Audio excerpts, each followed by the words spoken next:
The carriage hit the rut at full gallop, and Edmund felt the rear axle crack a heartbeat before the world tilted. He grabbed for the strap above the door, missed, and was thrown shoulder first into the opposite wall as the whole vehicle lurched sideways into the mud of the Yorkshire road. Somewhere outside, his coachman shouted. A short, brutal word the storm tore in half, and the horses screamed and bolted free of their traces with a sound like cloth ripping. Edmund hit the floor of the cabin, found his feet, and shoved the door open into a wall of rain so dense it felt like grain pouring from a sack. He had been racing this storm for 3 hours, and a promise for 3 days. The signed marriage settlement was folded inside his coat over his heart, the wax seal still warm when he had left London at dawn. Lady Cordelia Pembroke's name was written beside his, in his own steady hand. The vows were set for the 2nd of November. His mother had asked him to make this match for the dukedom, for the estate, for the 700 tenants whose roofs his father had let go to rot. He had said yes. He had given his word.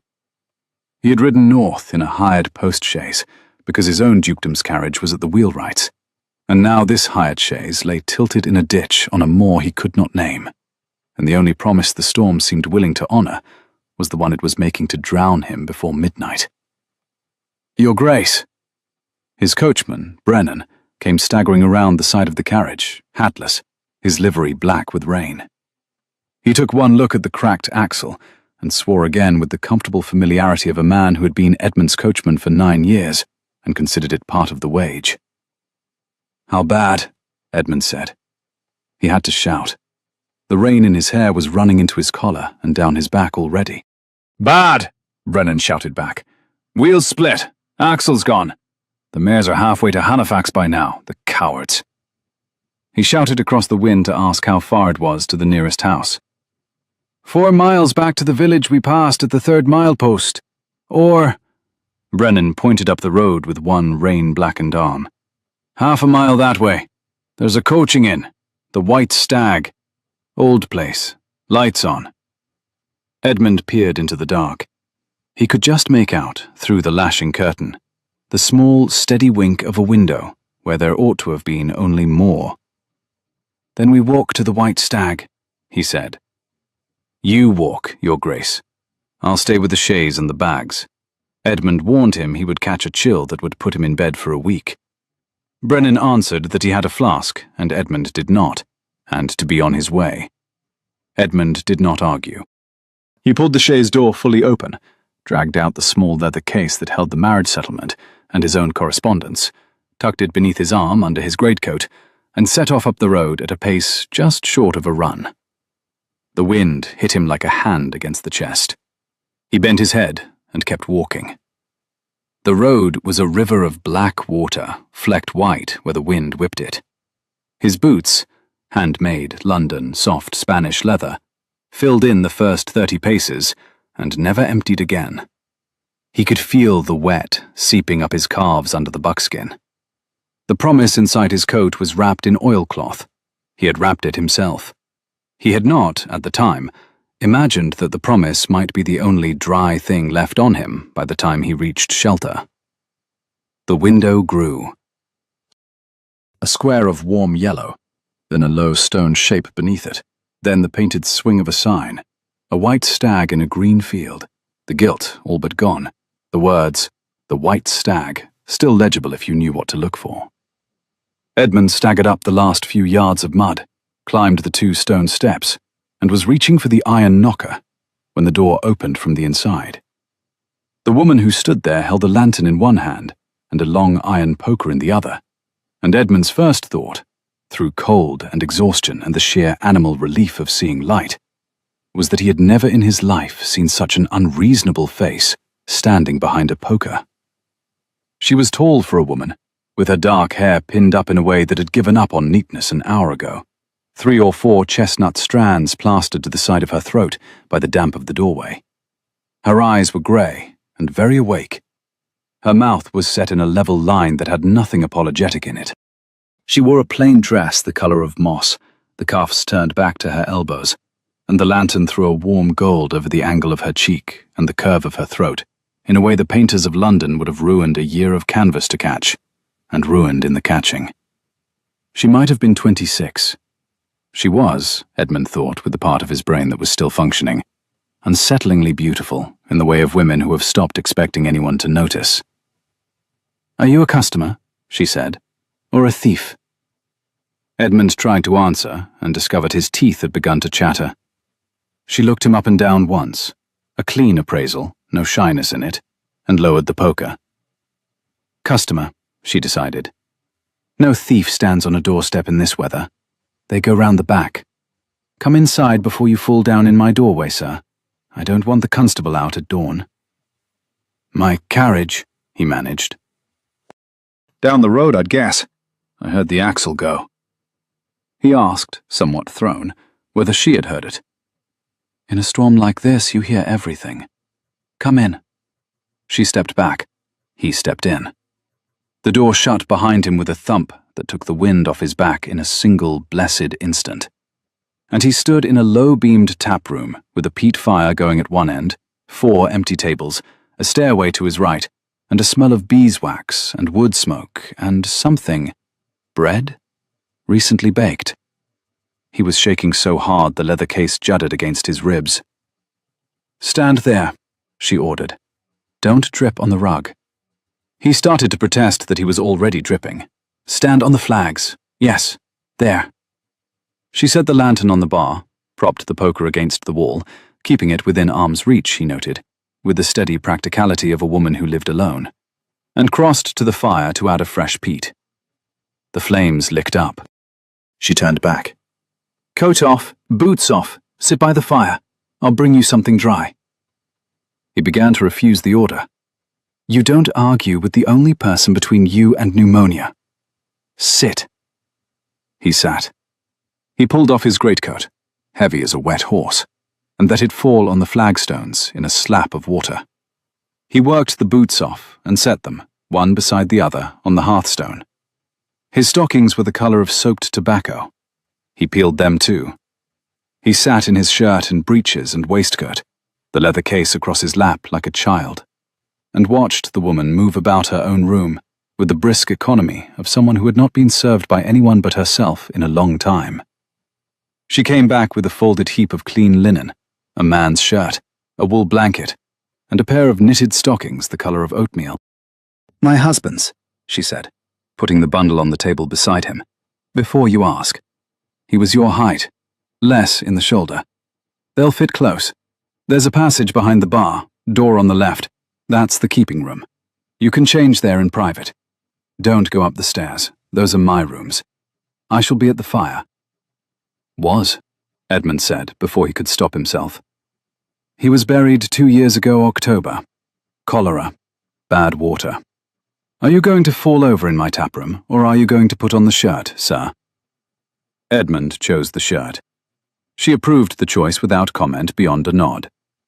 He carried the bundle to the keeping room, small, lime-washed, a window blocked with a sack against the rain, and changed in the dark.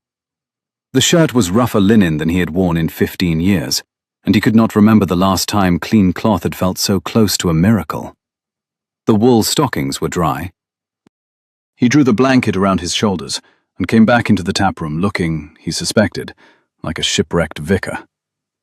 The woman was crouched at the fire, setting a kettle on the iron hook over the peat. She glanced up. "Better," she said. "Sit, I'll do tea. Whiskey later. What's your name, sir?" He had thought about it on the cold walk up the road, between the 3rd and the 4th lungfuls of horizontal rain. He had thought about it the way a man thinks about a hand of cards he doesn't intend to play. A duke does not give his title to a woman alone in an inn at midnight in a storm. Not because of any social rule, but because of practical sense. A title invites flattery, and flattery he could not bear tonight. He wanted to be a man for 1 hour. 1 hour in a warm room with a woman who was not pricing his coat with her eyes. "Edmund Carmichael," he said. It was true. It was his family name, beneath the title. "From London, travelling north on business." She straightened. The grey eyes rested on him a fraction of a second longer than the answer required. "Imogen Hartley," she said. "I keep the inn. Welcome to the White Stag, Mr. Carmichael. We are, at present, full only of weather." She had heard the pause before his answer. He saw it in the way her mouth moved at one corner. Not quite a smile, more a private acknowledgement, as if she were filing his name beside his stockings on a shelf of things to be reconsidered later. But she did not press. She poured boiling water into a brown earthenware pot, set out 2 thick cups, and brought one to him without asking whether he wanted it. "Drink that, then we'll see about your coachman." "Brennan. He's with the chaise, half a mile back." "Then I'll send Tom out to fetch him. Tom's the stable lad. He's 12 and immortal." She crossed to a small door behind the bar and opened it onto a passage. "Tom!" Her voice was a clean, carrying call, no shouting in it. A boy's voice answered. There were brief instructions: coachman, white stag lantern, oilskin, the chestnut cob in the second stall, no nonsense. And then she shut the door and came back and stood with her hands at her hips by the fire. "He's gone. Brennan will be here in the half hour. Now drink your tea, Mr. Carmichael, and tell me what business has driven a man in soft boots up a moor road in a storm in October." Edmund looked into his cup. The tea was nearly black and smelled of orange peel. He had not had tea this good at his club. "I am returning to my estate," he said after a moment. It was, again, true. "I came up from London this morning. I was to be home by nightfall." She observed that it had been unwise. He agreed that the point had been established. She asked where home was. "Carmichael, near Helmsley. A day's ride further north if the roads are dry. 2 if they are not." She nodded slowly. "I know the name. Old House. The Dowager Lady Carmichael had her still room famous up here. My mother used to talk of her recipe for ginger cordial." "My grandmother," Edmund said, and tasted the truth on his tongue, and discovered it cost him nothing. "And you are her grandson, and you are travelling alone in a hired chaise from London in October with, what, a leather case clutched to your ribs like the world depends on it?" He almost laughed. "Something like that?" She sat down at the table opposite him at last and poured herself a cup. "Well, Mr. Carmichael of Carmichael near Helmsley, the road won't dry before tomorrow at earliest. The wheelwright in Stainforth is 2 miles north, and he is sober only on Wednesdays. Today is Friday, so he won't take iron in his hand until Tuesday. Your coachman will sleep in my stable. You will sleep in the small guest room above the parlour. The fire will be kept up. The tea will be paid in coin tomorrow morning at fair rate. The shirt is a gift. I have no use for it. Are we agreed?" He told her they were entirely agreed. "And whatever business is in that case will keep until the storm passes. Yes?" "Good. Then drink." She raised her own cup. Her eyes met his over the rim, direct, grey, faintly amused, faintly something else he could not read because he had not earned the right to read it yet. "To Axel's," she said, "and the inns they ruin on their way to bed."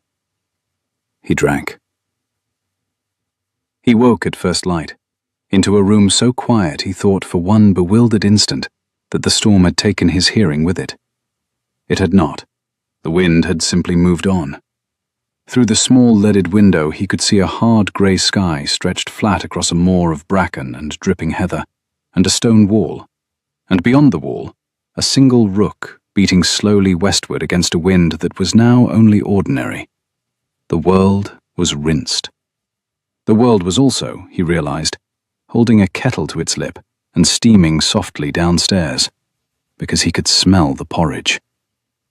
He lay still for a long moment beneath the wool counterpane in the borrowed shirt, and let yesterday come back to him in pieces. The signed settlement, the crack of the axle, the shape of her in the doorway with the poker. Cordelia. He sat up. He drew a long breath. He looked at the leather case set carefully on the chair by the wall, and he set his bare feet on the cold floorboards, and he got dressed. In the tap room, Imogen Hartley was wiping down the bar. Brennan, his coachman, was sitting at the corner table in a borrowed jersey 3 sizes too small, eating porridge with the focused gratitude of a man who had spent a night convinced the cattle barn would be his coffin. Brennan started to speak with the formal address. Edmund coughed. Hard. He turned the cough into something almost like a sneeze, met Brennan's eyes across the room, and made the very small, private gesture that 9 years of service had taught Brennan to read on the instant. Brennan blinked. Brennan rallied. Brennan said smoothly, "Mr. Carmichael, I trust you slept well?" Imogen, polishing the same square of bar a beat longer than necessary, did not look up. "I did, Brennan. Eat your porridge. How is the chaise?" "Wheel and axle gone, sir. Tom and I dragged her clear of the ditch at first light. She's against Mrs. Hartley's stable wall. Wheelwright's in Stainforth, 2 miles. Won't come till Tuesday." Edmund repeated the word back to him without inflection. Brennan added, in the tone of a man delivering a small kindness, that today was Friday. Edmund told him, dry as toast, that he could still count days. Imogen set the cloth down. "Porridge for you, Mr. Carmichael, before you starve standing up. Honey on the table, cream in the jug, tea in the pot. Sit." He sat. He ate. Brennan, between mouthfuls, gave a creditable account of the night. Tom's gallant rescue, the cob's patience, the chaise's indignity, and Imogen made him repeat the part about Tom standing on the box, swinging a lantern over his head like a herald, and laughed. And the laugh was a low, quick sound that surprised her as much as it surprised Edmund. She put her hand to her own mouth, as if to check the laugh had not damaged anything, and Edmund watched the colour come up under her cheekbones and thought, with the calm of a man who has not yet begun to lie to himself, "I am in trouble." After breakfast, Brennan went out to the stable. Edmund stood in the tap room with his hands in his pockets and his greatcoat, dry now, draped over a chairback near the fire, and tried to look like a man with a plan. "You are not going anywhere on foot, Mr. Carmichael," Imogen said from behind the bar. He said he was aware. "And Stainforth will not begin to bend iron before Tuesday." He said he was aware of that as well. "You will therefore," she said, taking up an iron pail and a folded sack, "make yourself useful. The storm took half the slate off the stable roof. Tom is 12 and immortal, but he is not tall. Brennan tells me you climb." Edmund stared at her. "You're hiring me," he said slowly, "to mend your roof." "I am offering you," she replied, "the dignity of a guest who pays his way. 3 nights, 3 meals a day, a roof over the cob. In exchange, slates, and whatever else falls off this house in the next 4 days, which, on past form, will be considerable." "I am a duke," he thought. "I am a guest who pays his way," he said. "Good answer. Pail, sack, boots, yours are dry. The ladder is round the back. Brennan can hold the foot. I shall be in the kitchen with the bread." He carried the pail and the sack out into the wet grey morning, and as he ducked under the low lintel of the door, he heard her say, low, behind him, "You are a very strange sort of London man, Mr. Carmichael." He did not turn around. He thought, "Yes, madam, I am." The roof took most of the morning. It was not unpleasant work. Edmund had not laid slate since he was 16, when his father had decided, in one of his sober years, that the heir to a dukedom ought to know what the men on his estate did for him, and had set him for a fortnight on the roof of a tenant's cottage with old Pritchett, the slater. Edmund had hated his father most of his life. He had loved old Pritchett. The lessons had stuck. He could pin a slate to a batten with 3 nails in the dark. By mid-morning the wind had dropped to a steady whisper, and the sun, very pale, was trying out the moor in patches. Brennan, holding the ladder at the foot, kept up a low stream of commentary on the chaise, the wheelwright, the weather, and, once, the unsettling competence of their hostess. "Sir," Brennan said quietly, when Edmund came down for more slates, The lady is, I take it, not to be apprised. She is not, Edmund said, equally quietly. Not yet. Brennan accepted the correction without argument. How long, Brennan, in your professional estimation? Until Tuesday, sir. The wheelwright is not negotiable. Edmund thought, looking up at the half-mended roof and the grey sky, and the cob steaming in the paddock behind the stable, of Cordelia Pembroke, in her father's drawing room in London, waiting for word that he was safely home in Carmichael to begin posting the banns. Then we have 4 days, he said. He went back up the ladder. At 1 o'clock, Imogen came out into the yard with a basket and a mug. She set them on the stone bench by the door. "Cheese!" she called up, hand shading her eyes. "And bread! And the dregs of yesterday's cider, which is better than the dregs of today's tea. Come down before you fall." He came down. He drank the cider standing in the yard, with his hair full of stone dust, and she stood 3 paces from him in a clean apron, and looked at him with the same level grey assessment she had used the night before, and he thought, again, and this time more grimly, I am in trouble. She remarked on the state of his hands. He looked at them. The left palm had a long red graze. He had not noticed. He told her it was nothing. "It is something. Come inside. I have a salve." He began to insist that he did not require help. "Inside, or I shall send you out to the cob for fly ointment, and that smells worse." He followed her inside. The kitchen, past the taproom, down 2 steps, low-beamed and warm, was lined with shelves of jars. He had a sudden, absurd thought. His grandmother's still room, the one Mrs. Hartley's mother had spoken of. The same arrangement, even. Herbs by alphabet, tinctures on the high shelves, beeswax candles in a wooden box by the hearth, an apothecary's brass scale on the deal table by the window. The room had a smell that took him directly to his childhood. Rosemary, beeswax, and something sharper underneath. Comfrey, or borage, or both. "You make these," he said. She said she did. He pressed, asking whether all of them were her work. "Most. Some I trade for. The arnica is dear. I grow what I can. My mother taught me. Her mother taught her. The old Lady Carmichael, your grandmother, taught my grandmother by all accounts. The world is smaller than London likes to pretend." She poured warm water into a basin from the kettle, took down a small, dark jar, and beckoned him to a stool. He sat. She drew his hand into her own, her fingers cool, her own palms surprisingly calloused, and washed the graze, and dabbed on the salve, and bound it with a strip of clean linen, all in silence. She did not look up at him while she worked. He looked at the part in her hair instead. He could see one fine silvering thread above her left ear. She was, he revised, perhaps 27. She moved like a woman who had been a wife and a widow, and the keeper of her own house in turn. "There," she said, tying off the linen. "Stay out of the lime mortar for an hour." He found his voice with some difficulty. She waited, hands quiet at her apron, for him to use it. "Thank you, Mrs. Hartley." "You are welcome, Mr. Carmichael." She let go of his hand. The graze was still warm under the linen, but the warmer thing, and he was honest enough, even in that moment, to know it, was the place at his wrist, where her thumb had rested for half a second longer than the bandage strictly required. She turned to put the jar back on the shelf. He stood up.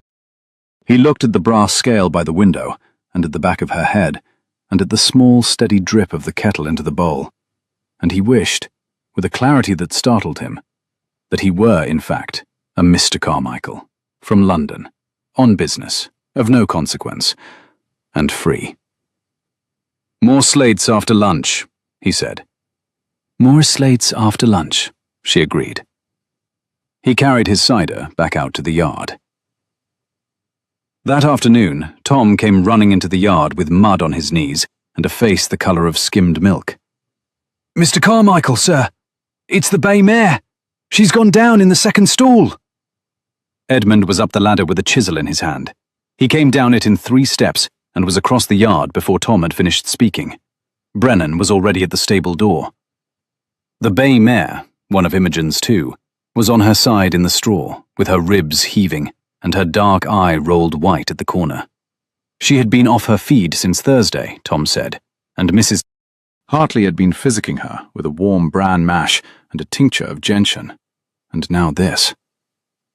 Colic, Brennan said grimly. How long has she been down? Quarter of an hour, sir. She tried to roll, sir. I held her. Good lad. Mrs. Hartley. She was already there, beside him on her knees in the straw, with a basin of warm water and a small dark bottle, her sleeves pushed up past her elbows, her hair coming down the side of her throat in the way it did when she had stopped paying it any attention. She did not look at Edmund. She put her hand on the mare's flank and spoke to her, low, by name. Hyacinth. And the mare's ear flickered. She uncorked the bottle. The smell was sharp and green and old-fashioned. Turpentine and something else. You hold her head, Edmund. Brennan, the lead rope from the post, quick. Tom, the second pail, walking water. Now. Edmund went down on his knees by the mare's head and laid his hands on her, one at the side of her jaw, one along the bridge of her nose, and spoke to her the way he had been speaking to horses since he was 4. She fixed him with one wet, dark eye, and did not, mercifully, thrash. Imogen worked. He had not, in 3 days, seen her work at anything she cared about for as long as the mare took to ease. He watched her hands, the small grazes on the knuckles, the broken nail on the left forefinger, the quick, certain way she measured drops from the bottle into the basin. She poured the dose herself between the mare's teeth, holding the soft lip back with 2 fingers. She did not flinch. She talked. She did not stop talking. She named every part of the mare she was touching as she touched it, the way nurses speak to patients they have decided are going to live whether they wish to or not. After 10 minutes, Hyacinth gave a deep, shuddering sigh and let go of a great cloud of warm horse breath that smelled of bran and apple, and her tense flank went soft beneath Imogen's hand. There, Imogen said quietly. Yes, good girl. Good. Up now. She got Hyacinth onto her feet between them, Imogen at the halter, Edmund at the haunch, Brennan at the rope, and they walked the mare slowly around the stable in a long oval for nearly an hour while the gentian did its work. By the time the mare was easy again and willing to drink, the light had gone out of the high stable window, and the rooks had come in over the wall to roost. Brennan, take her into the back stall. Walk her once more in half an hour. Tom, the warm mash, no oats. Yes, Mrs. Hartley. She turned. She and Edmund were standing in the dim stable, in the smell of horse and warm straw and turpentine, and she had hay in her hair, and a streak of something dark down the front of her apron, and she looked at him in the low light, with the directness that had not left her since the night she had stood in the doorway with the poker. She said his name. He answered her. That was kind. It was not kind, it was a horse. It was kind to a horse. It is, on the whole, a thing I've learnt to attend to about a man. She lifted one hand.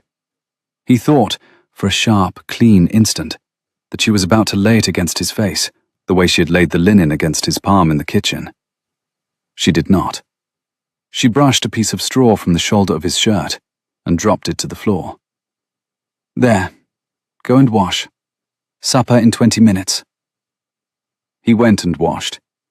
His hands were not quite steady at the pump. Supper was a slow business. Imogen brought up a bottle of claret from the small cellar. The last of John's. He meant it for a Christmas he never reached.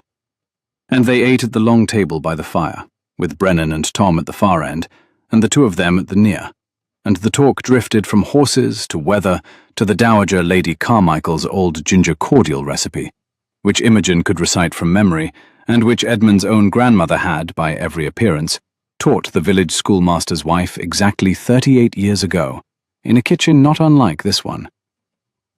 "It is strange," Edmund said, "to sit at a table in a house I have never been in, and find that my grandmother has been here before me." Houses, she answered, were smaller than they seemed in the country. The world also. After supper, Brennan and Tom went out to the stable. Imogen poured the last of the claret into Edmund's cup and her own, and sat in the chair opposite his with her stockinged feet drawn up under her. The fire was low. The candle on the table between them was burnt to 2/3. She had taken her cap off. Her hair was down past her shoulders in a long, heavy plait, the colour of wet bark. She named him gravely. He answered with the careful courtesy of a guest. After a moment, she set her cup down and asked him for one true thing about himself as payment for the claret. He thought, looking into the fire. "When I was 9, he said slowly, my father, who was not a kind man, broke a pony of mine in a way I will not describe.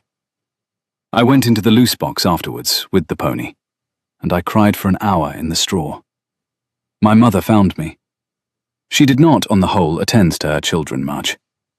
She came in, and she sat in the straw beside me, in a dove silk morning gown, and she put her hand on the back of my neck, and she said one sentence to me which I have not, since, repeated to any living person.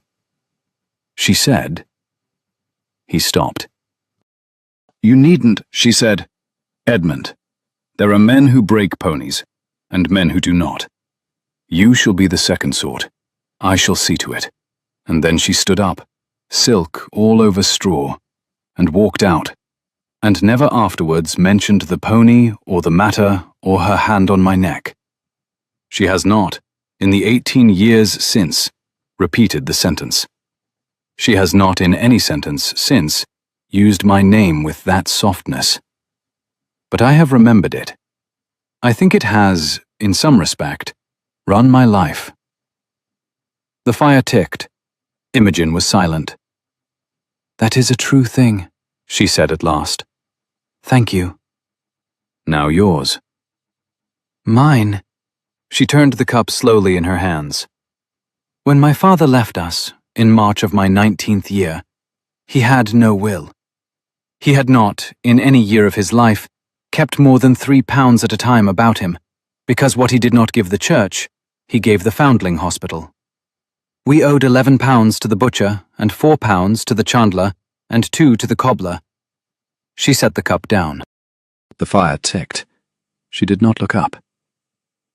"I went, on the day after he was buried, with the £11 I had in a small purse, every penny I had, to the butcher at Stainforth, and I paid him, and I asked him for a £1/2 of mutton scrag on credit for my mother's broth.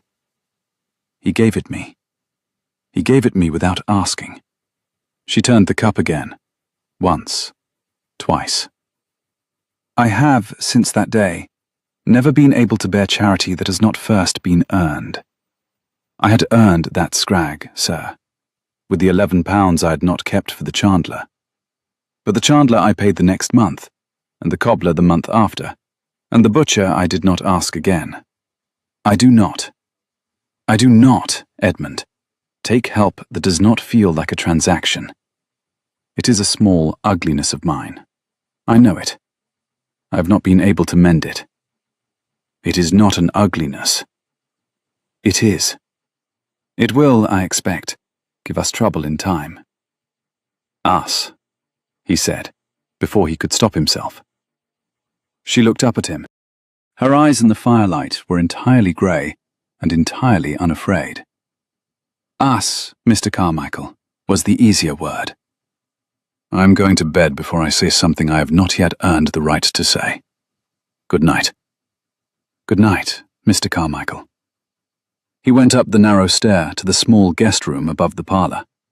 He sat on the edge of the bed for a long time, in the dark, in the borrowed shirt, with his hands on his knees, and he thought about Lady Cordelia Pembroke in her father's London drawing-room, and about the signed settlement on the chair by the window. And he did not, for a long time, manage to sleep at all. The Saturday began clear and very cold, frost on the inside of the windows, the cob's breath in white plumes over the paddock wall. Edmund came down before sunrise to find Imogen already at the bread oven, her face flushed from the heat, a long iron peel in one hand, and a tray of risen loaves on the deal table beside her. "Coffee, Mr. Carmichael, on the hob." "Thank you. And before you ask, yes, I have eaten. No, I have not slept enough. Yes, the cob is fine. No, Tom is not yet awake. Yes, Brennan is in the stable. The wall, sir, is your morning." "The wall is my morning." "Good.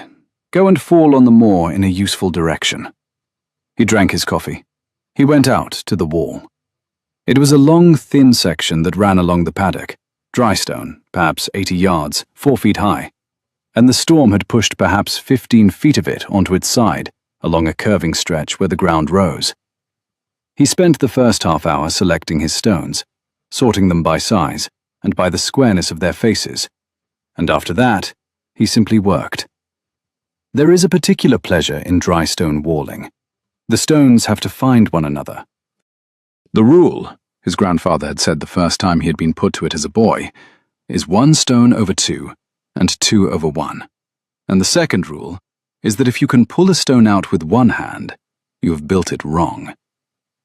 He had built it wrong, the first time, 6 times in a row. He had been 7. His grandfather had not been a kind man either, but he had known a wall. By mid-morning, the rebuilt section was 3/4 done. He had stripped off his coat. He had rolled his sleeves to his elbows. His shoulders ached pleasantly. He could hear, faintly, from the inn, Imogen's voice and Tom's voice, and the small particular creak of a barrel being rolled across flags. He looked up at one point, and found her standing on the other side of the wall, watching him. "How long have you been there?" "Long enough. You have, sir, a perfectly competent left hand." "I was apprenticed, briefly, at 14, to my grandfather's drystone waller, a man called Pritchett. He told me he would not be hard on me because I was a duke's grandson, but that he would be very hard on me because I was a boy with a soft mouth. He was hard. Pritchett. There is a Pritchett in the churchyard at Stainforth, who is a Pritchett of those Pritchetts. His son builds wall in the next valley. Small world. Small world." She climbed over the unbroken section of the wall in a way that made him very aware of his hands. She came over to where he stood. She picked up one of the stones he had set aside as too rough, a long, ill-shaped piece with one square end and one curve, and turned it in her hands. "What do you do with this one?" "That one is a through stone. It goes through the wall, end to end, as a tie, 1 every yard. They are the bones." She told him, level and quiet, to show her. When he hesitated, she added that she was, in fact, the freeholder of this wall, and he was therefore obliged to teach her how it stood up. He showed her. He bedded the stone where it belonged, deep through the section, end to end.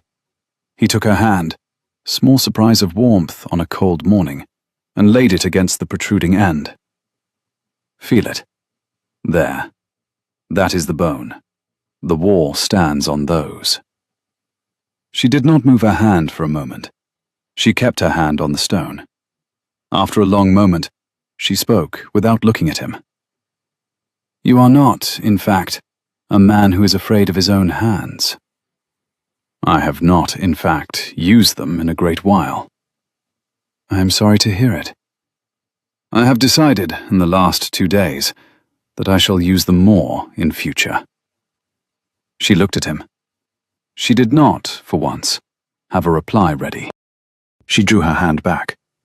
She set it against her own apron pocket. The colour was high in her face. He thought it was not, on this occasion, the bread oven. "More tea at the 11th hour, sir." "More tea at the 11th hour." She went back over the wall. He kept on with the bones. By the end of the second day, he had mended the slate, rehung the loose shutter of the front guest room, dug out a blocked drain that had been quietly drowning the kitchen garden, and rebuilt a portion of the dry stone wall along the cob's paddock that the rain had nudged onto its back. Imogen had paid him in bread, cheese, 3 cups of unreasonably good tea, and 1 slice, at supper, of a pear tart she had made from windfalls. He had also, by the end of the second day, learned that she had married John Hartley at 19 because her father, the village schoolmaster, had been taken by a chest fever in March of that year, and her mother had followed in May, and the inn was the only fixed roof she had been offered. John had been kind. John had been 12 years older. John had been not so much a husband as a sturdy elder cousin who occasionally took too much porter on Saturday nights and apologized on Sundays.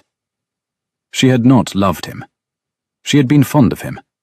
She missed him without grief, the way you miss a familiar lamp removed from a familiar table.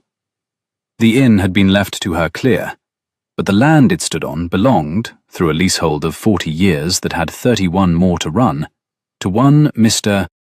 Silas Thorne, a cloth merchant out of Halifax who had been buying up coaching inns along the North Road for 5 years, with the patience of a man who knew the new turnpike commissioners and what they meant for state routes. Mr. Thorne had been politely insisting, in writing, for the last 14 months, that Mrs. Hartley sell him the freehold of the inn building and accept a very fair sum that was, by Imogen's quiet reckoning, less than half its worth. She had been politely refusing. Mr. Thorne, in his last letter, had begun using the word regret. She had told him this between the second and third helpings of bean and bacon stew, in a voice that was perfectly level, the way a woman might describe a recurring cough. The way she pronounced the name Mr. Thorne, however, with one small clipped breath at the end of it, gave her away. And does he visit this Mr. Thorne? He has not yet had the discourtesy. Will he? Yes, by the end of the year. He will come and stand in my tap-room in his coat, and tell me my own roof is too much for me, and that I am wasting my youth, and I shall offer him tea, and he will refuse, and we shall be very civil, while I find I have no further use for him. And the leasehold renewal? In 9 years. He need only wait. But Mr. Thorne is not a patient man. He has spent 5 years buying inns. He thinks the new turnpike will bring 8 coaches a day past my door by spring. He wants to be the man who collects the fees. Will it? Possibly. The Commissioner's map shows the new road through Stainforth. The old road, this road, will be left to the moor. If that comes to pass, I will lose 4 coaches a week, and gain only the local farmers. The White Stag will become a public house with rooms above, not an inn. The difference, Mr. Carmichael, is the difference between a living and a long, thin starving. He had set down his spoon. He had watched her across the candle. She had buttered a piece of bread and eaten it without looking up. If you needed, Mr. Carmichael, do not finish that sentence. You are very kind. You will sleep here 3 more nights. You will mend my roof and my wall. You will be charming to my stable boy and unforgiving with my cob. And on Tuesday morning you will leave, and you will go home to your estate near Helmsley, and you will not write to me, and you will not send me money, and you will not arrive on a horse one rainy afternoon in March with a leather case and a solution. Because I am not, sir, a problem you are going to solve. I am a woman keeping a house, the way 10,000 women keep 10,000 houses. And I have managed mine for 2 years without help, and I will manage it for 9 more. Are we clear? He had agreed that they were extraordinarily clear. He had asked, after a small pause, whether he might have more stew. She had passed him the dish. The candle had guttered. He had looked across it and thought, my God, but you would have been wasted on me in a London drawing room. We would have been wasted on each other. He had thought, but not said, that he wasn't yet a man on a horse with a leather case and a solution. He was a man on a roof with a sack of slates and 3 days to think. The third morning began with Mr. Silas Thorne. Edmund was halfway out the ladder again, finishing the cap of the chimney, when Tom came skidding around the side of the stable, with his eyes the size of communion plates. "Mr. Carmichael, sir," There's a gent at the front door wants the missus. Black coat, London hat. Says he's expected. Edmund came down the ladder slowly. He set the pail on the bench. He brushed dust off his sleeves. He could hear, faintly, a man's voice inside the taproom. Measured, smooth, with the small, comfortable nasal of West Riding industry, overlaid with Bort education. He stepped into the passage by the kitchen and stood where he could hear without being seen. Mrs. Hartley. The voice was warm and entirely without warmth. I shall not waste your morning. I have come up from Halifax.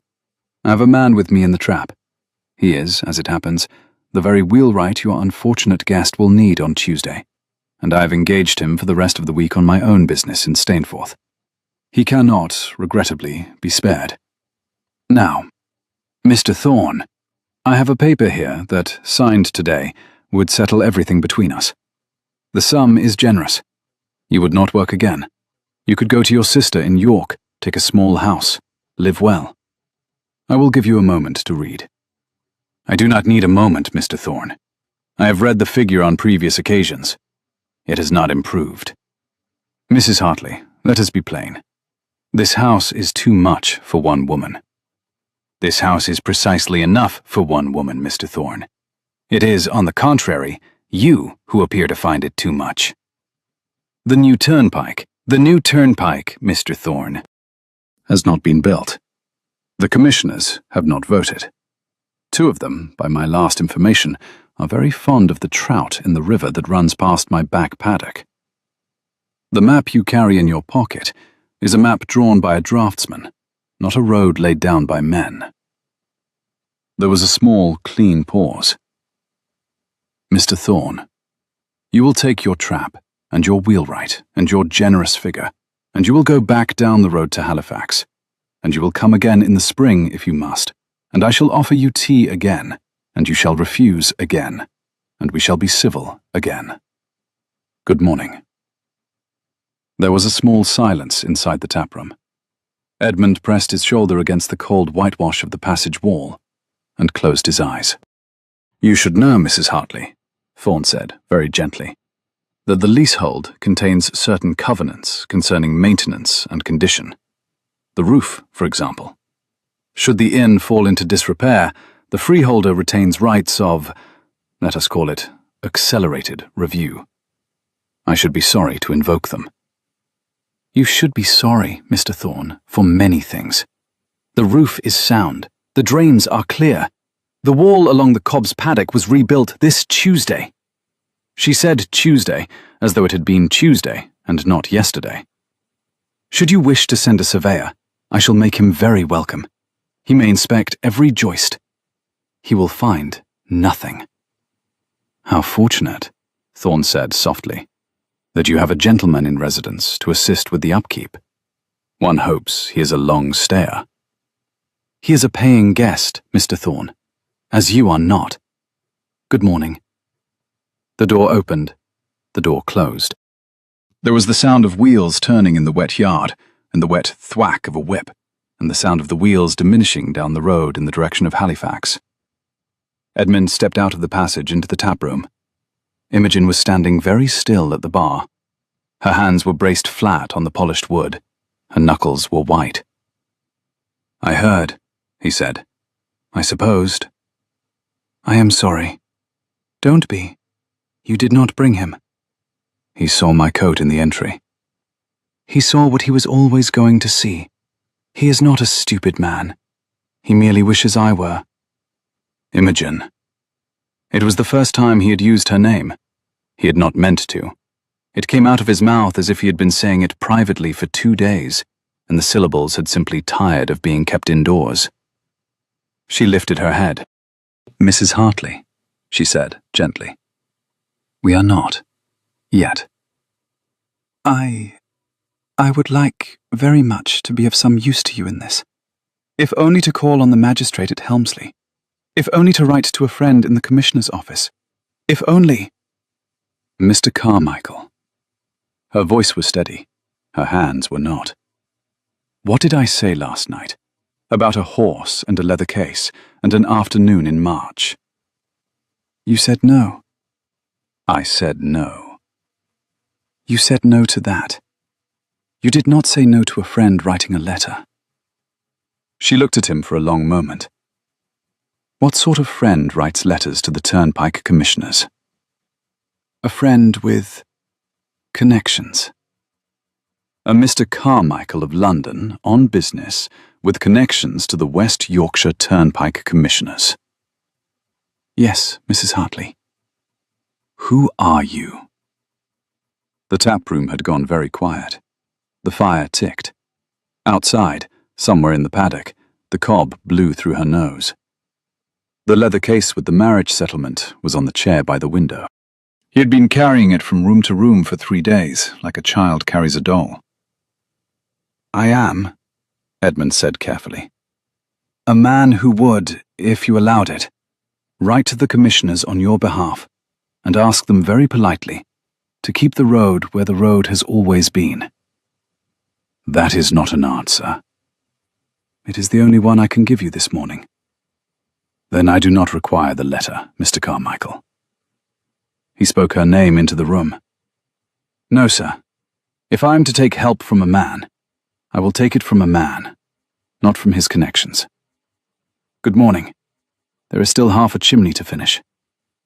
He climbed back up the ladder. He finished the chimney. He thought about Cordelia Pembroke for the first time in 2 days, and he did not like what he thought. He came down at dusk with his shoulders aching and his hair full of mortar. Imogen was nowhere in the taproom.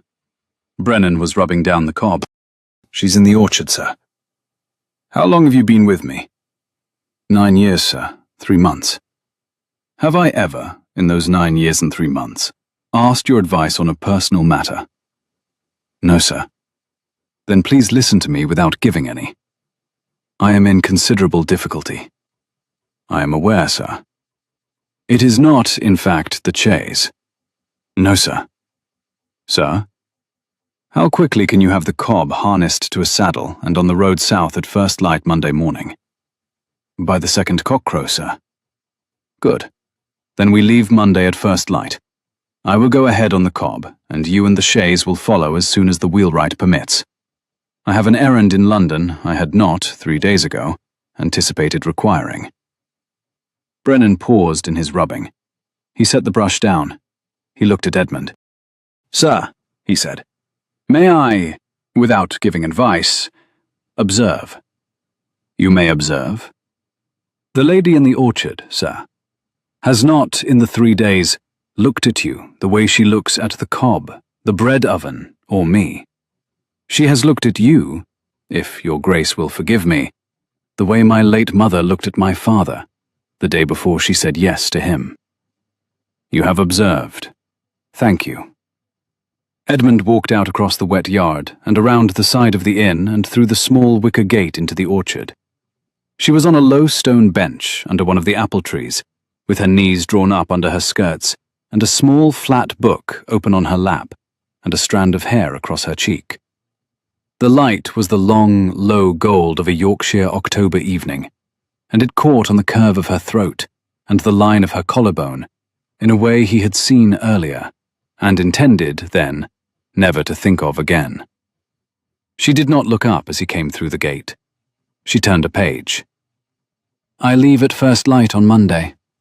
A pause. She turned another page. She had not, he thought, taken in a word of it. Monday. I have business in London I had thought to delay. I find I cannot. Indeed. I should like to come back, when the business is concluded.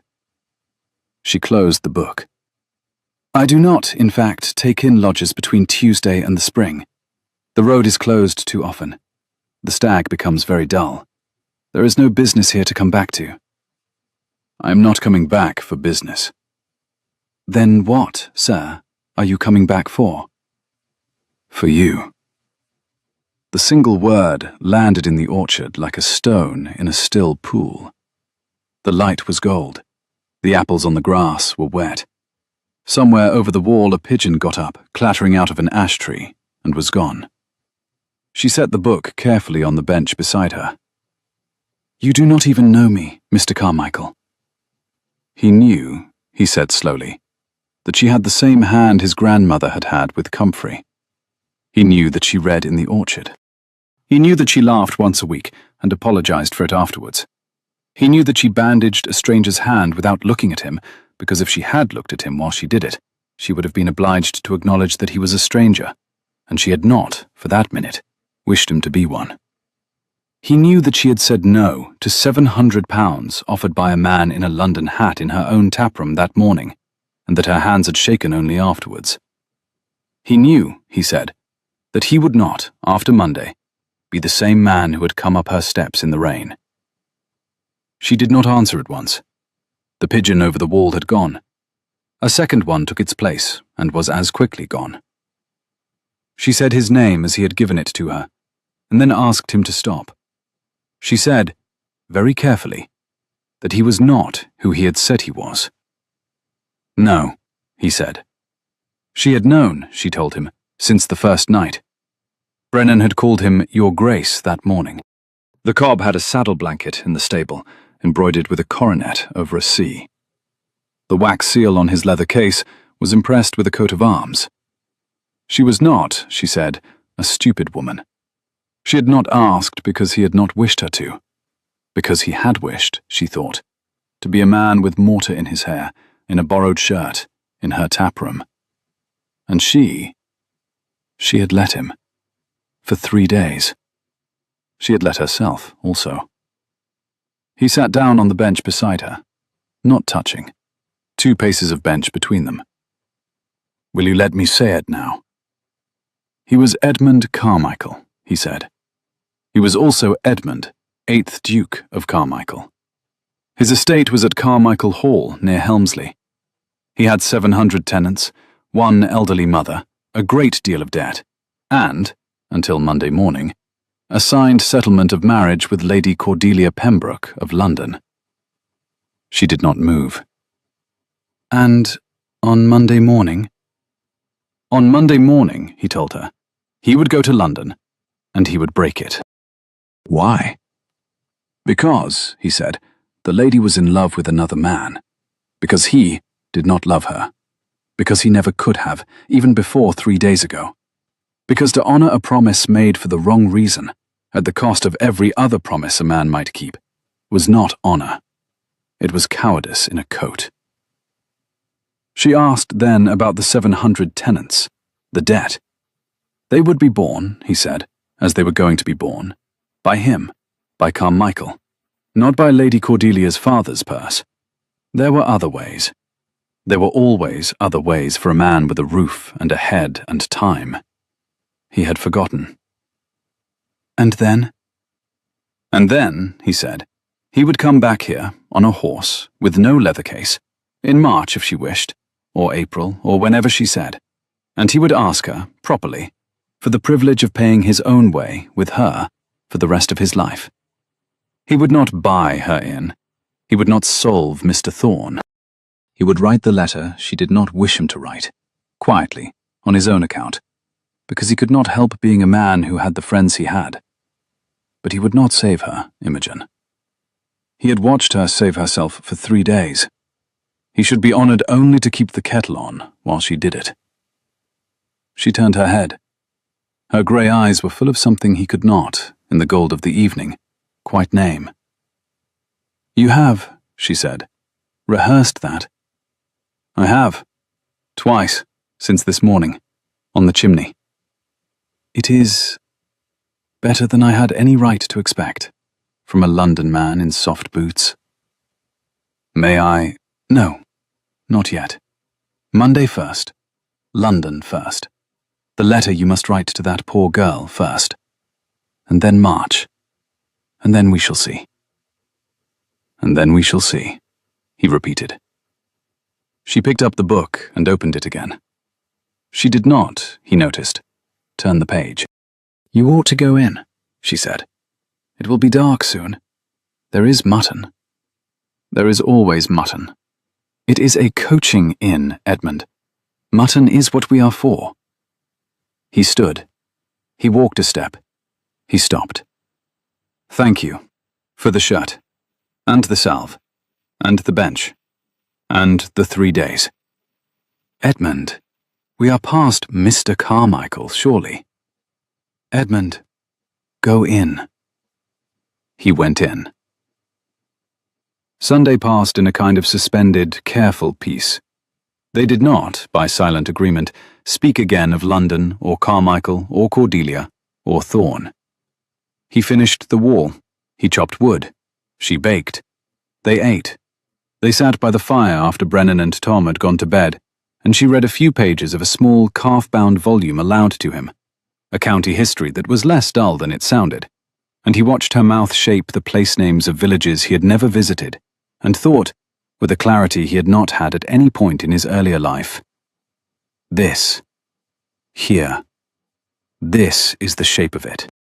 At first light on Monday, Brennan brought the cob round saddled. Imogen stood on the steps of the inn in a grey shawl, pulled tight against the cold, her dark hair pinned cleanly.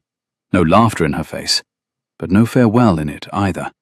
Only the level grey expectancy of a woman who had decided to believe a man, for as long as it took him to prove her wrong. He took her hand. He pressed his mouth to the back of it, where the small, thin scar of an old kitchen burn ran from the base of her thumb to her wrist. He did not speak. She did not. He swung up. He turned the cob. He looked back once at the small grey inn with the swinging sign and the woman on its step, and then he kicked the cob into a steady trot and was gone down the road south, away from the moor, towards London, towards the very particular promise he had, 3 days ago, thought he would walk through fire to keep, and now intended to break with his own hand by Friday week. He stopped on the road twice. He stopped at midday at a small wayside inn at Borough Bridge, where the landlord knew him as Mr. Carmichael from the previous summer and did not ask him questions. And he ate cold ham at a window table and watched the road run south through low hedges already half stripped of their leaves. The leather case was on the bench beside him. He had not opened it. The settlement was inside it. So was a small thing he had not, 3 days ago, possessed. A folded square of plain linen, with a brown stain on it where Imogen had pressed his cut palm. He had not, when he was tying his saddlebags at first light, intended to bring it. He had put it in the case as he reached for the case, and now it was in London with him in his pocket. He stopped at evening at a posting inn at Doncaster, where he was not known by anyone. He took a small room at the back. He wrote out, that night, by the candle on the rickety table, 3 drafts of what he meant to say to Lady Cordelia Pembroke, and burned each of them in the candle's flame, and lay awake until 2 in the morning, composing a 4th, which he did not, in the end, write down, because he had decided that to read it from a paper would be to do her, again, the discourtesy of treating her as a problem. He reached London on the Wednesday afternoon. He went first to his own house in Grosvenor Square, closed, dust-sheeted, the under-butler in shirt-sleeves astonished to see him, and he washed and changed into clean linen and put on his only black coat and his only black gloves, and he sat for 10 minutes in the cold drawing-room, looking at his father's portrait on the wall. His father, in oils, in middle age, in a coat painted by an artist who had been told to flatter, and had done his honest best, looked back at him with an expression Edmund had spent most of his life trying not to inherit. It was an expression that said, "I have done what was expected of me, and I have paid for it, and I expect you to pay for it also." "No," Edmund said, aloud, in the quiet of the drawing-room. "Not, in fact, this evening." He stood up. He took his hat and his gloves. He walked to Bruton Street.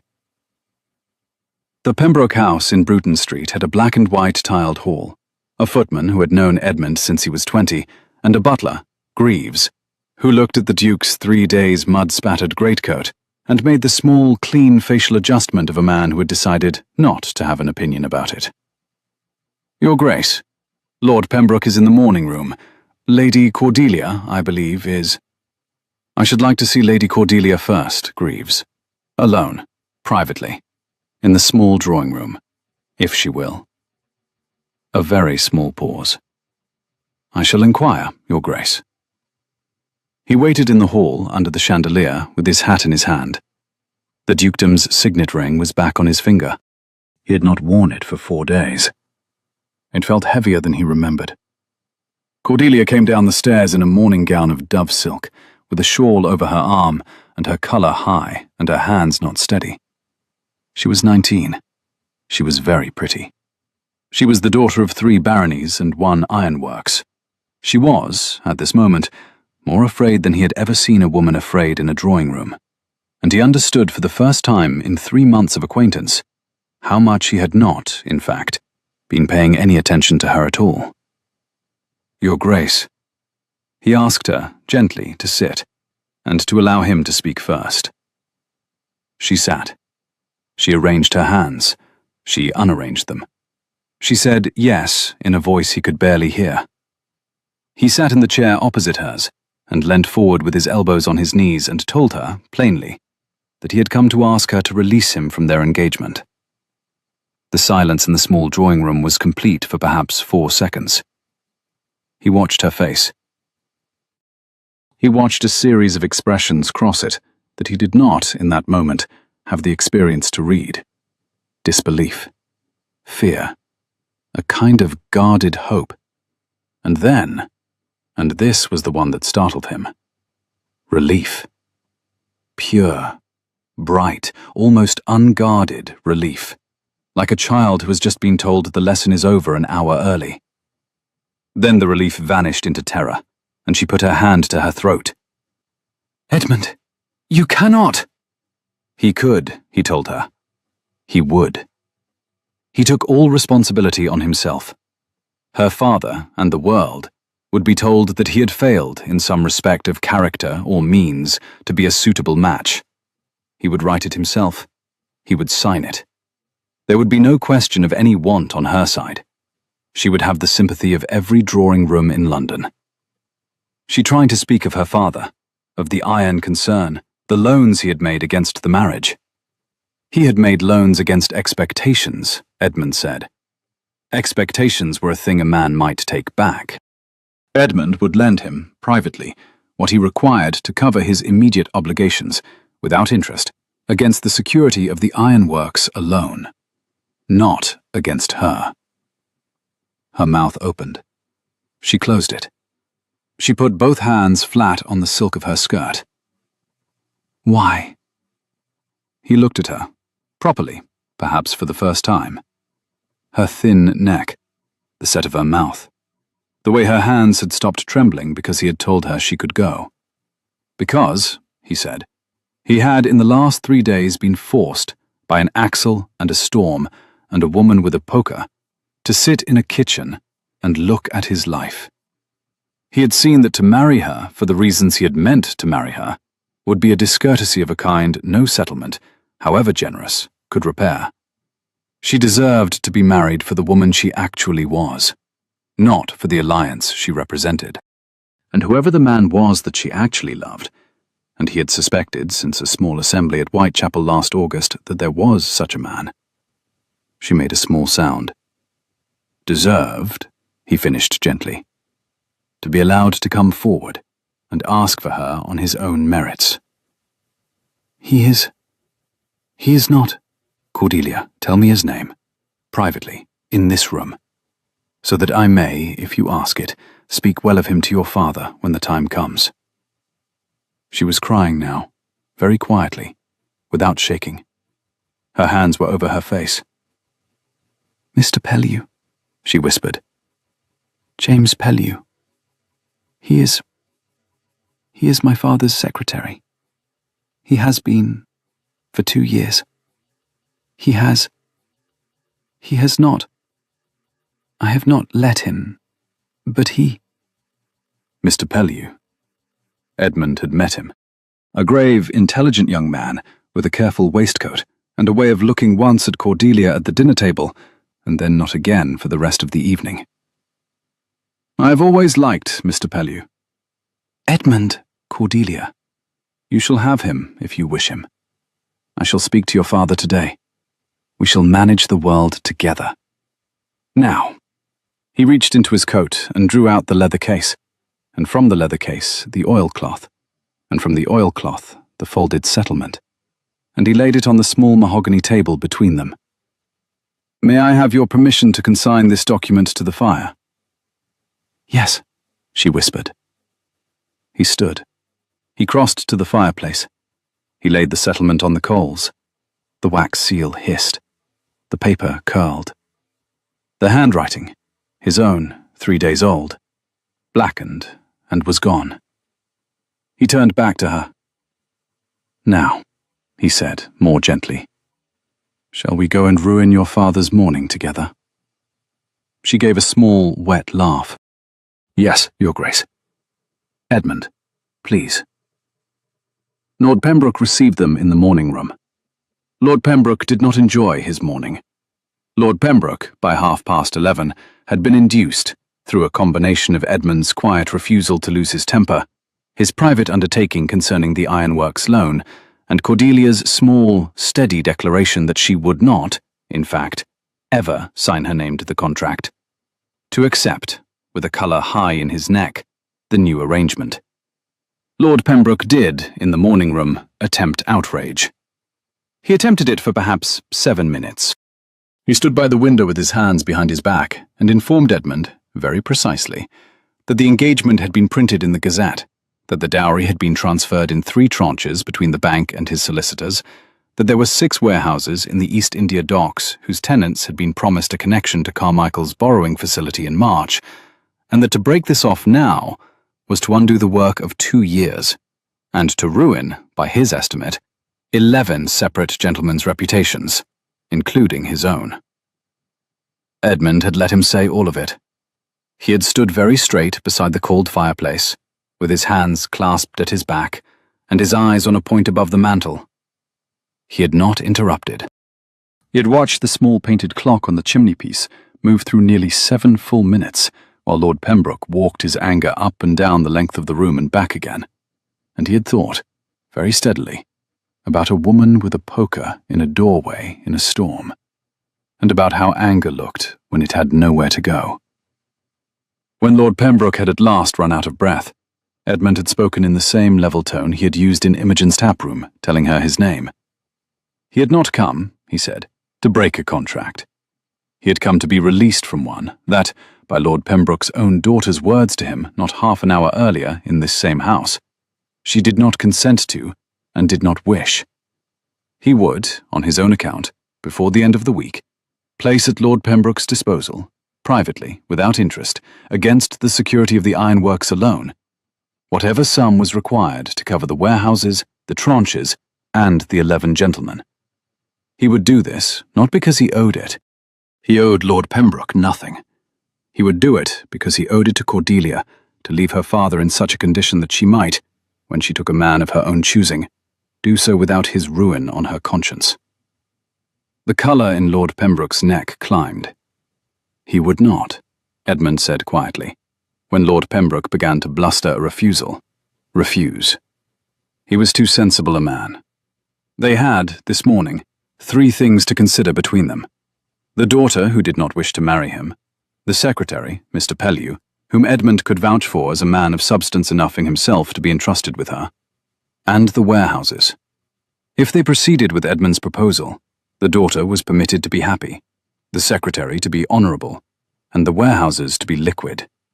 If they did not, all 3 remained at risk. They were not, he said gently, in any actual disagreement. Lord Pembroke was, for nearly half a minute, silent. Cordelia, sitting very still on the small green settee beside the fender, did not lift her eyes. Edmund watched a small clock on the chimney-piece tick. Somewhere in the back of the house, a door shut. "Your Grace," Lord Pembroke said at last, "you are not the man your father was." "No, my lord. I am working very hard, on the contrary, not to be." Lord Pembroke nodded, slowly, once. He rang the bell. Greaves brought coffee. They sat down to consider the warehouses. He sat down. He drank the coffee. He stayed 3 hours. By the time he left Bruton Street at 2:30 in the afternoon, A draft letter had been agreed concerning the warehouses, the form of his withdrawal from the engagement, the form of the Pellew engagement to be announced the third Tuesday following, the private loan in respect of the ironworks, and the precise tone in which the Pembroke household was to speak of the Duke of Carmichael in any drawing-room that asked. Cordelia, on the doorstep, had taken both of his hands in hers and pressed them once and said, "Thank you, Your Grace," in a voice he had not previously heard her use, the voice of a woman who has just been given back her own life. "Be good to him, Cordelia. Mr. Pellew."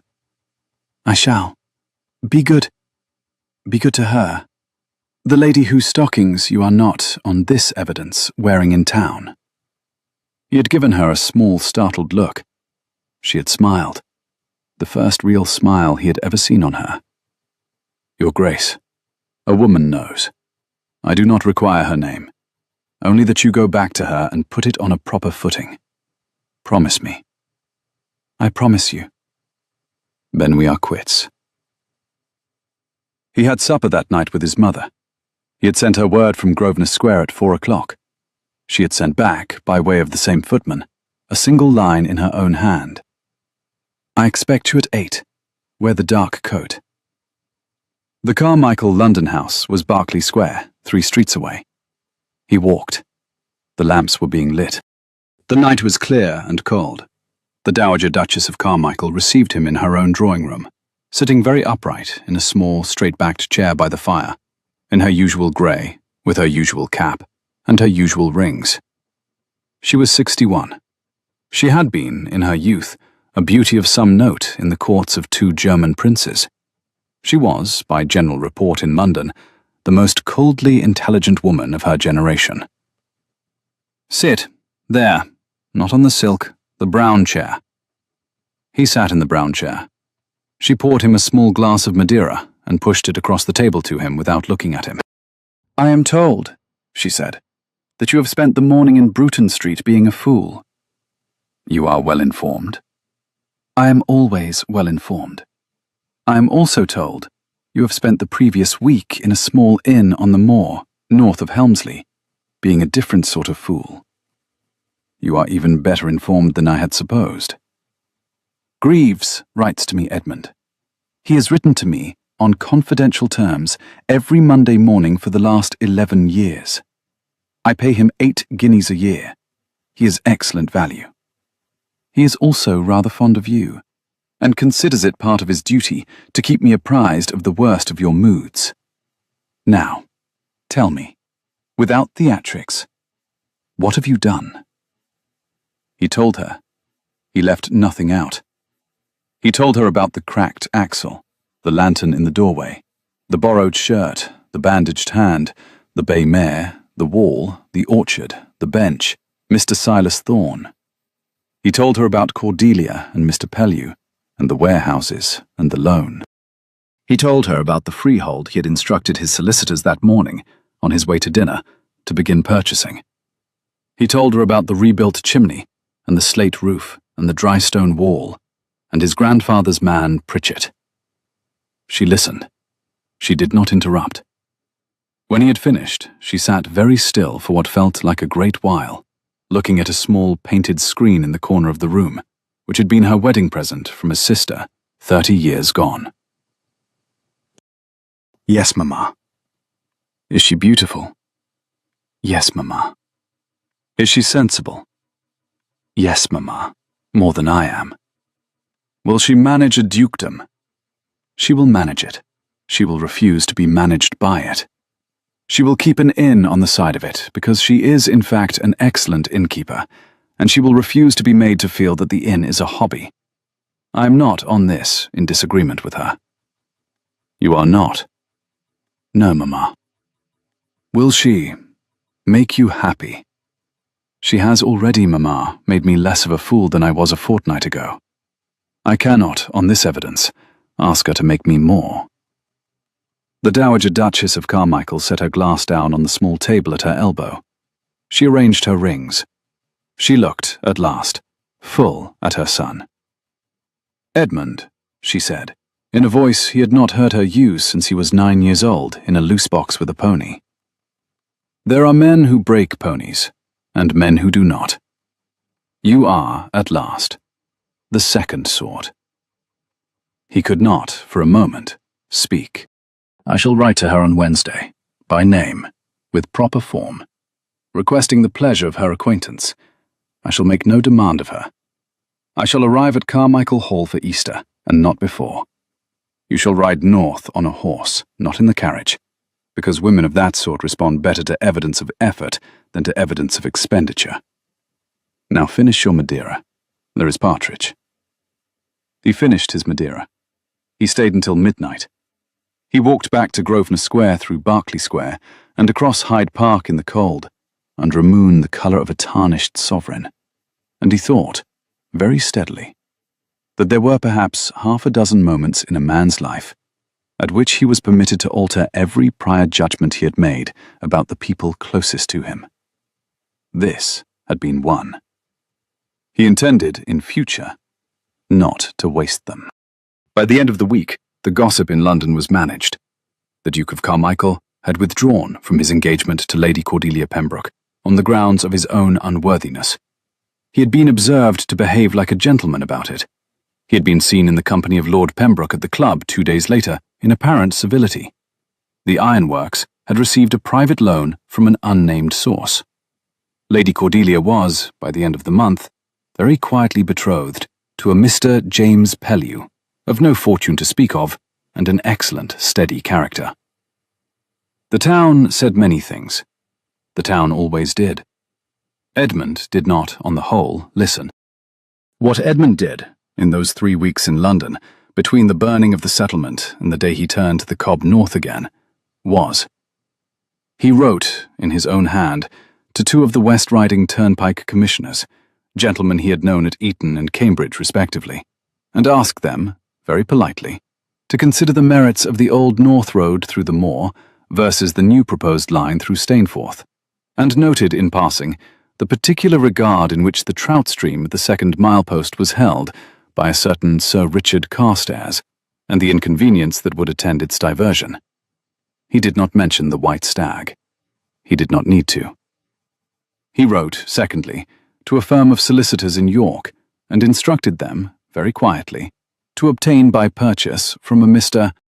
Silas Thorne the freehold of the land beneath an inn known as the White Stag, on the Old North Road, on any reasonable terms, with the strict condition that the existence and identity of the buyer were never on any account to be communicated to the leaseholder. He then instructed them, on receipt of the freehold, to convert the leasehold into a freehold outright in the name of Mrs. Imogen Hartley, widow, of the same address, as the gift of an anonymous well-wisher, with no further conditions attached, and no expectation of any communication on the subject. He paid, for this transaction, more than the Pembroke settlement would have brought in. It was, he reflected, the cheapest thing he had ever bought. He wrote, thirdly, to his mother. The Dowager Duchess of Carmichael read the letter twice, set it on the table beside her teacup, and remarked to her companion, Mrs. Welby, that her son appeared at last, at the age of 27, to be turning into someone she might, in time, enjoy knowing. She wrote back a careful and forgiving reply, containing exactly one piece of advice, which was that he should arrive at the inn on a horse he had ridden himself, rather than in a carriage, because women who had spent 2 years alone in a windy moor inn responded better to evidence of effort than to evidence of expenditure. He read it twice, and laughed. He did not, in those 3 weeks, write to Imogen. She had not asked him to. He thought she would not have read it. He waited until the 1st week of November, when the moor would be hardening with frost, and the air over Hampstead Heath in the mornings smelled of wood smoke, and the year had decisively turned. Then he packed a single saddlebag, sent Brennan ahead by coach with very particular instructions concerning a certain wheelwright and a certain Mr. Thorne, and rode north on his own horse, a grey gelding called Quintus, sound in the wind and unsentimental about weather, at the start of the 2nd week of November, 3 weeks and 4 days after he had ridden south on Imogen Hartley's cob. He reached Helmsley on the Saturday. He slept at Carmichael Hall on the Saturday night for the first time in nearly 5 months, and went round his own estate at dawn on Sunday with his steward, and discovered that the place had not, in fact, fallen down in his absence, and that the new drainage scheme in the West Fields had taken better than he had dared hope. He breakfasted with his mother, who said almost nothing, and looked at him over the marmalade with a kind of dry approval he had not seen on her face since he was 14. On the Monday, very early, he rode out from Carmichael Hall on Quintus with no leather case, no signet ring on the outside of his glove, no greatcoat tailored at Weston's, only a plain travelling coat, a pair of saddlebags, and the same borrowed wool stockings of John Hartley's that he had, for reasons he could not entirely account for, never returned. He rode southwest across the moor for most of the day. By the time he came over the rise of the second milepost, he could see, ahead of him in a low fold of the road, the small grey shape of the inn with the painted sign. And he could see, even at this distance, two things that brought the hair up on his arms in spite of himself. The first was that the painted stag on the sign had been repainted. The white was brighter. The green field beneath was a clean, fresh green. Somebody had taken the gilt brush to the lettering at last. The second was that the front door was standing open, and a man in a black coat and a London hat was walking down the steps with a quick, angry stride, climbing into a waiting trap and turning the trap south down the road at a pace that suggested his morning had not gone as planned. Mr. Silas Thorne, Edmund thought. Yes, good morning to you, Mr. Thorne. He let Quintus walk the last quarter mile. When he came up the last yards of road and turned through the gate of the yard, Imogen was standing on the steps of the inn, with an apron tied over a clean grey dress and a folded paper in her hand, and an expression he had not, in 3 days under her roof, ever quite seen on her face.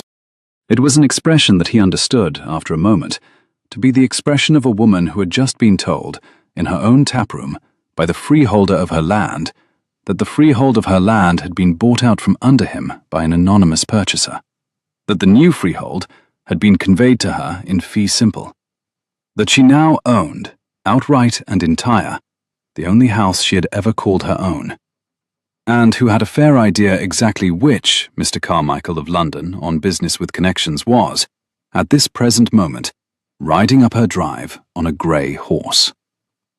She did not move from the step. He swung off. He led Quintus to the rail. He looped the rein. He took off his hat. He climbed the 2 stone steps until he was standing 1 step below her, which put their eyes very nearly level. Your Grace. Edmund, we had agreed. Edmund, we had also agreed, she lifted the folded paper, that you would not buy my inn. I did not buy your inn. He had bought the freehold of the land beneath it, he said, from a man who did not deserve to be permitted to hold it any longer. He had then given that freehold, entire, to its rightful owner, without his name on it. The inn had always been hers. The land was now also hers. He had not bought her anything she did not already, by every measure of decency, own. He had only bought back from a vulgar Halifax merchant a piece of ordinary justice. You are speaking like a man who has rehearsed this also. I have, on the road, most of yesterday. It is better than the orchard, only just. I should like, very much, to know whether you mean to throw the contents of that paper into the fire, and the contents of me out of the yard. Because if you do, I shall ride away without complaint, and you will have your inn, and your land, and your independence, and never see me again. And if you do not... Imogen, I have ridden a grey horse from London with John Hartley's stockings on my legs, and a question I have not even rehearsed in my mouth, because I could not bring myself to rehearse it, in case the rehearsing of it spoiled it. So I will ask it plainly. Ask it. Would she marry him? Not because he was a duke, not because she required the protection of a name, not because Mr. Thorne would return in February. He would not. The new freeholder had seen to that. Would she marry him, Imogen Hartley, because the two of them, for 3 days in October, in a borrowed shirt and a borrowed bench and a borrowed bandage, had been the closest to themselves either of them had been in a very long time. And because he did not, on consideration, wish to be anywhere else for the rest of his life than wherever she was putting the kettle on. She looked at him for a long moment. She looked down at the folded paper. She looked back at him. Edmund Carmichael. You did not, in fact, ask my permission to be the anonymous well-wisher. I did not. You bought a freehold and gave it to me without my consent. I did. I am, on this point, not contrite. I am rather proud of myself. That is not at all how I told you it was to be. I know.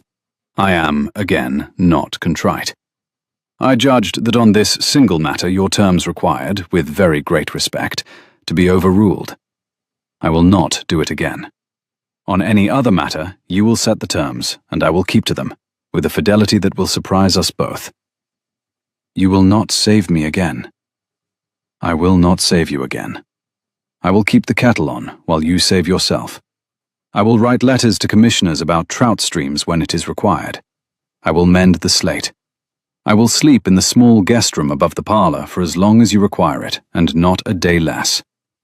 I will not, however, on this very particular question of the freehold, apologize.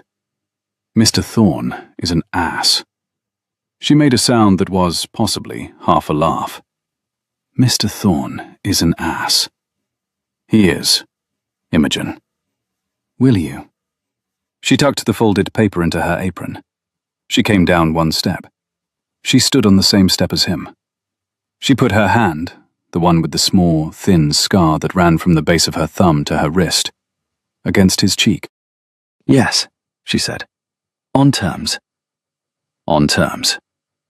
We will live half the year here, at the Stag. I am not, Edmund, ceasing to be an innkeeper. I am very good at it. You are entirely correct. You are. And half the year at Carmichael, because the 700 tenants will require their Duchess in March and at harvest, and your mother will require her in between.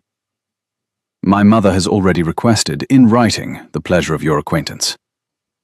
And we will not, you and I, be the kind of people who pretend that the inn is a hobby and the dukedom is the real life. They will both be real life. They will both be real life. And I shall keep my still room in both houses. You shall keep your still room in both houses, and a third one in London, if you wish. And, Edmund, you may, this once, kiss me, on the step. He did. He had been ducal about a great many things in his life, and he was not, in that moment, ducal about anything at all. He was Edmund Carmichael, in John Hartley's wool stockings, on the second stone step of the White Stag, kissing the woman he had walked 500 miles south, and 3 weeks of London drawing rooms, and 1 burning marriage settlement, to be permitted to kiss. And somewhere over the back paddock, in the cold blue November air, a single rook beat slowly westward against an ordinary wind. They were married very quietly, in the church at Stainforth 6 weeks later, before Christmas, before the new snow. The Dowager Duchess of Carmichael attended, in a dove-grey pelisse, and pronounced the bride, afterwards, to her companion, Mrs. Welby, to be the only sensible woman my son has ever brought home, and I include in that judgment, Welby, his nurse.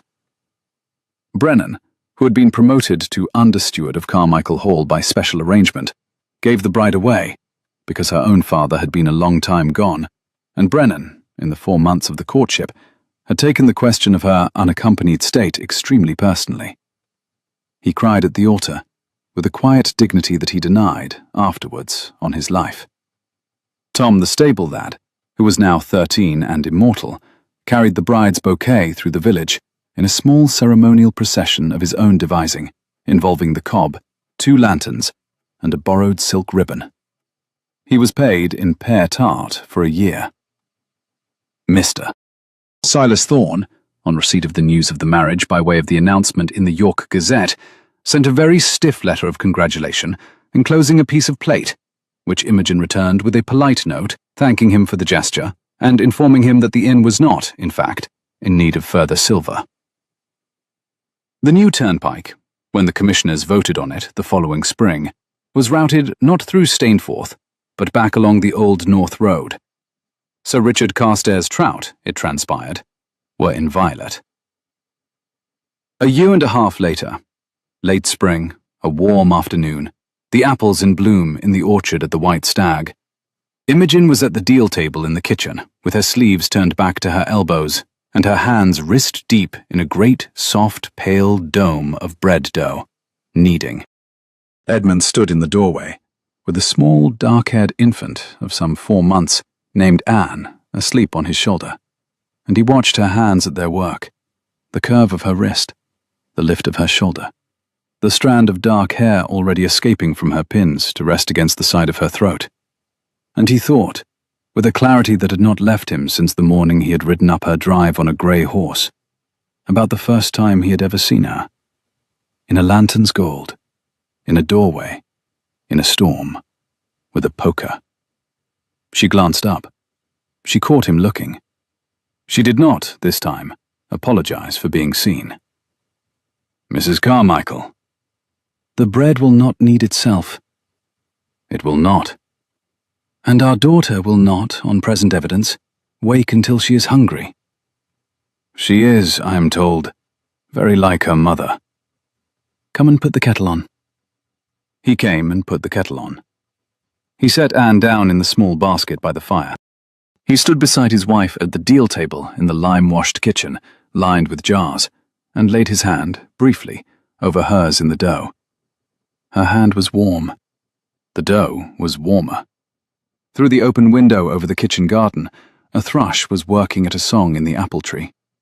Outside, on the painted sign over the front door of the inn, in newly gilt letters that caught the late spring sun, the words, "The White Stag," hung straight and bright against a clean green field. And the white stag on it looked, if a painted stag could be said to look anything at all, like a creature that had at last, after some long, uncertain journey across a stormy moor, come quietly home.